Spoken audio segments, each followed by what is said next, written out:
শ্যামপুকুরে গৃহবধূকে খুন করে থানায় গিয়ে আত্মসমর্পণ। গৃহবধূ পূজা পুরকায়েতকে গত শনিবার হাসপাতালে নিয়ে যায় শ্বশুরবাড়ির লোকেরা। শরীরে আঁচড় ছিল, অস্বাভাবিক মৃত্যু বলে বলা হচ্ছে, পুলিশকে জানায় হাসপাতাল কর্তৃপক্ষ। আর এরপরেই তদন্তে নামে পুলিশ। গৃহবধূ শ্বশুরবাড়িতে গিয়ে তার স্বামীর হাতে লেখা নোট উদ্ধার হয়েছে। নোটে তাদের মৃত্যুর জন্য কেউ দায়ী নয় লেখা ঘিরে রহস্য ঘনীভূত হয়েছে। যে মৃত্যু ঘিরে রহস্য ঘনীভূত হয়েছে, শ্যামপুকুরে গৃহবধূকে খুন করে থানায় গিয়ে আত্মসমর্পণ। গৃহবধূ পূজা পুরকায়েতকে গত শনিবার হাসপাতালে নিয়ে যায় শ্বশুরবাড়ির লোকেরা। সেখানেই চিকিৎসক দেখেন যে ওই বধূর শরীরে আঁচড়ের দাগ রয়েছে, যার পরে পুলিশকে জানানো হয় অস্বাভাবিক মৃত্যুর ঘটনা হতে পারে। নোটে তাদের মৃত্যুর জন্য কেউ দায়ী নয়। এরপর পুলিশ যখন তার বাড়িতে যায়, সেখানে গিয়ে নোট উদ্ধার হয়। ময়না তদন্তের পর জানা যায় যে শ্বাসরোধ করে খুন করা হয়েছে গৃহবধূকে। স্ত্রীর বিবাহ বহির্ভূত সম্পর্ক রয়েছে, এই সন্দেহে খুন করা হয়েছে পূজা পুরকায়েতকে, এমনই খবর পুলিশ সূত্রে। তদন্তে নেমে গৃহবধূ শ্বশুরবাড়ি যায় পুলিশ এবং সেখানে স্বামীর হাতে একটি নোট উদ্ধার হয় লেখা। সেই নোট দেখে নোটে তাদের মৃত্যুর জন্য কেউ দায়ী নয় এমন লেখা ছিল। এরপর তদন্তে নামে পুলিশ, ময়না তদন্ত হয় গৃহবধূর। সেখানে জানা যায় শ্বাসরোধ করে খুন করা হয়েছে গৃহবধূকে।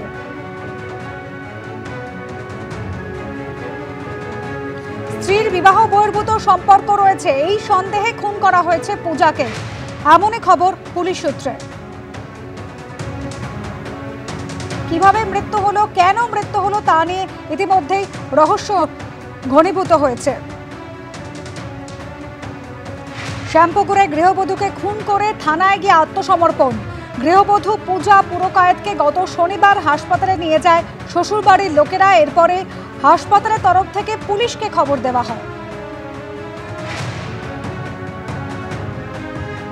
দেহের ময়নাতদন্ত হয়েছে এবং তারপর জানা গিয়েছে শ্বাসরোধ করে খুন হয়েছে ওই বধূ।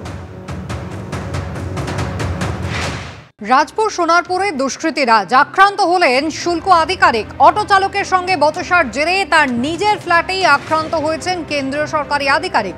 মেরে শুল্ক আধিকারিকের মাথা ফাটিয়ে দেওয়া হয়, তাণ্ডব চালানো হয় তার ফ্ল্যাটেও। এই ঘটনায় 4 জনকে পুলিশ গ্রেফতার করা হয়।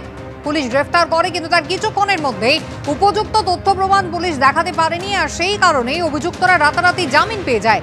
বৃহস্পতিবার রাতে আবাসনে ঢোকার সময় গাড়িতে অটোর ধাক্কা নিয়ে শুরু হয় বচসা।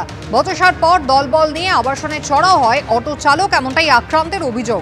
গেট ভেঙে ফ্ল্যাটে চড়াও হয় 53 জন, ব্যাপক ভাঙচুর চালানো হয়। দরজা ভেঙে ভেতরে ঢুকে বেধড়ক মারধর করা হয়, অভিযোগ করেছেন ওই কাস্টমস অফিসার।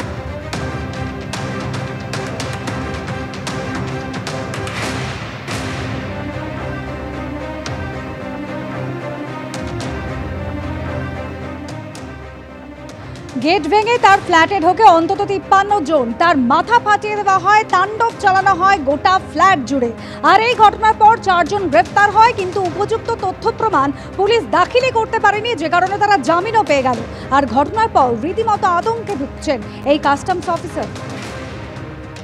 मुझे लगा था कि आज तो हम लोग का अंत है, इसके आगे कुछ नहीं होगा। फिर तो वो लोग चैनर उखाड़ दिया, ग्रिल, लोहे का ग्रिल होता है वो उखाड़ दिया, गेट तोड़ दिया, गेट का लॉक, अलमीरा तोड़ दिया, वो सब करके घुस के मतलब उन्होंने आतंक इतना मचाया, सर फोड़ दिया, हाथापाई किया, मेरी वाइफ को धक्का मुक्की किया और मेरे को मतलब पीट पाट के वो लोग सब वहाँ से 53 लोग थे। वो सब लोग जो मेरा बिल्डिंग का एंट्रेंस है उसका लिफ्ट से उठा था, 53 लोग उसमें काउंट है। वो सीसीटीवी में रिकॉर्डेड है, सबका चेहरा रिकॉर्डेड है। बहुत भरा हुआ था आदमी लोग, अच्छा पूरा गेट तोड़ के, चैनल तोड़ के, सब तोड़ के घुस गया था। देखिए जो सच्चाई है सबके सामने है, ठीक है। শুধু শুল্ক আধিকারিকই নন, তার সঙ্গে আবাসনের যে অন্যান্য আবাসিকরা রয়েছেন যথেষ্ট আতঙ্কে রয়েছেন তারাও। নিশ্চয়ই আমরা আতঙ্কের মধ্যে রয়েছি। এতজন মিলে আমাদের সোসাইটির মধ্যে ঢুকে গ্রিল ভেঙে মারপিট করেছে, নিশ্চয়ই আমরা সবাই আতঙ্কের মধ্যে আছি। মহিলা ছিলেন, বাচ্চা ছিল, সবাইকে মারধর করেছে, বাড়ি ভাঙচুর করেছে। ডেফিনেটলি এটা তো আতঙ্কেরই। তো এটা তো একটা তো সিকিউরিটি তো একটা মেজর ল্যাপসেস তো একটা বোঝাই যাচ্ছে, বা এই ধরনের ইনসিডেন্ট তো আগে তো হয়নি কখনো, আমরাও ফেস করিনি। সোনারপুরের ঘটনা, সেখানে কেন্দ্রীয় সরকারি আধিকারিক, তাকে মেরে মাথা ফাটিয়ে দেওয়া হলো। আর পুলিশের ভূমিকা নিয়ে প্রশ্ন তুলেছেন এই আধিকারিক। তিনি বলছেন ফোন করে পুলিশের সাহায্য চাওয়া হয়েছিল, কিন্তু পুলিশের পক্ষ থেকে বলা হয়েছে স্টাফ নেই। बोल रहे थे कि ठीक है हम आते हैं आएंगे, हम बिजी हैं, हम विसर्जन में बिजी है, हमारे पास स्टाफ नहीं है। मैं बोला था कि मैं सेंट्रल डिपार्टमेंट में जॉब करता हूँ, इस तरह मैं ऐसे से एक इंस्पेक्टर हूँ सेंट्रल डिपार्टमेंट में। আমি পুলিশের কাছে রিকোয়েস্ট করব যে আপনারা যে কোনো রকম প্রভাবের ঊর্ধ্বে গিয়ে এবং যে কোনো রকমের ব্যক্তির প্রভাবের ঊর্ধ্বে গিয়ে প্লিজ ডু ইয়োর ডিউটি। বছর দুয়েক আগেও না সোনারপুরের এই বেহাল দশা ছিল না, অন্তত লোকাল প্রশাসনিক ব্যবস্থার ক্ষেত্রে।